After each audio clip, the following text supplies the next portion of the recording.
Hey YouTubers, I'm far from here. I was going to talk about absinthe today. First off, let's talk about what absinthe is and what absinthe isn't. Absinthe must contain Artemisium absinthium.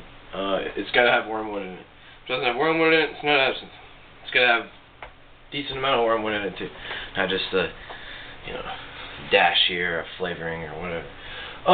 It also must contain the botanicals Illicidium verum, and Pimpinella anisum. That's star anise and green anise. It's got to have one of those. The next thing is that it can contain other botanicals and plants. It may or may not. It possibly can. It may or may not. It can be either green or it can be clear, but it must be colored naturally. Whatever it's colored, it must be colored naturally. There's even some precedent of rose-colored absinthe, red absinthe, from back in the day. But it must not be artificially colored, flavored, or sweetened. It may or may not have botanicals steeped in the distillate. I'm sorry, steeped in the final after it's distilled, steeped in the actual distillate to give it color. That's usually what makes green absinthe green. And blanche, clear absinthe, is just left uncolored. It must be made from only distilled spirits and botanicals. Nothing else can go into it. Just plants and alcohol. That's it. All ingredients should be organic. They don't have to be. It should be. It must change color. Turn milky white. It must louche. And absinthe has to do that. If it doesn't do that, it's not absinthe. And botanicals and herbs must be macerated and soaked in the alcohol and then distilled. It must have the botanicals soaked, and then they have to be distilled. They can't just be soaked or oils or whatever put into alcohol. And then the finished product must exceed 50% alcohol.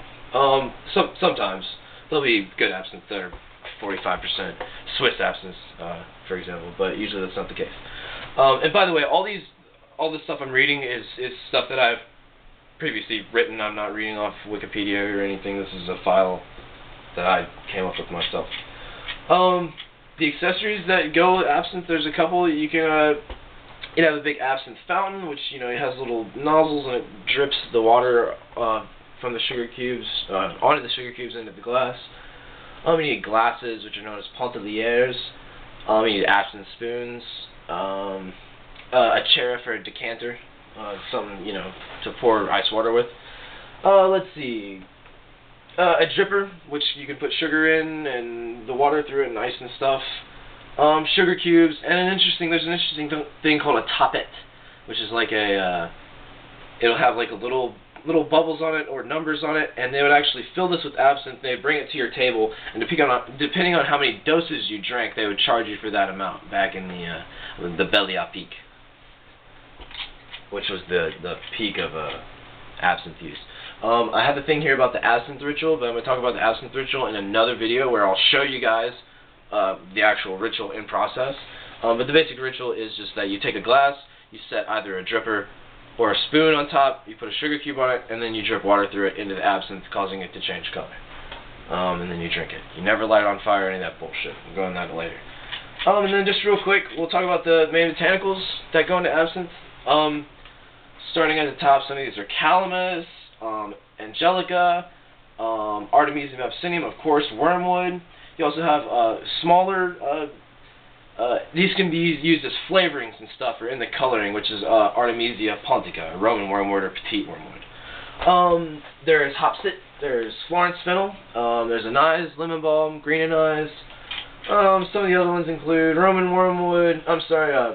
chamomile, alpine wormwood, coriander, lemongrass, sweet fennel, juniper, mint, catnip,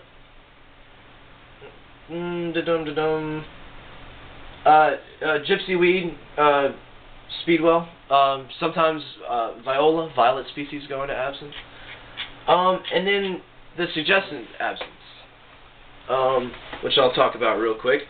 A couple good absinthes are, we'll just start from the top with the Delaware Phoenix absinthe, which are the Walton Waters, and there's the Meadow of Love, Oh, the Walton Waters is my favorite. The Middle of Love has violet in it. It tastes like violet absinthe.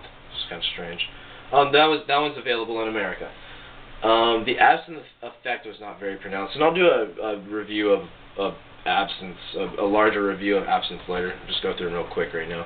There's Dove's Mystique, which is like a modern absinthe. It almost tastes like a wormwood tonic or something. It has a really good like fresh, refreshing kind of flavor, like the tastiest mouthwash you've ever had, I guess. There's a Duplass absinthe, which I've actually never drank, so I can't really comment on that. Jade is probably the top of the line absinthe. You can't really go wrong with any of the Jades. I prefer the Jades you can't get in America. I think they're much better than the ones you can get in America. The Nueva Orleans is, I haven't had it, but I think you know, I think probably the 1901 or the Edouard is better. There's La Coquette, there's the Leopold brothers, there's Absella is a really good one, a really good, like, cheap absinthe. Absella and Pacifique are really two really good absinthe that are really nicely priced. Absella is like $50 and Pacifique's like $65. And Pacifique is really, really good, but you gotta like a nice you gotta really like a nice if you want to drink Pacifique.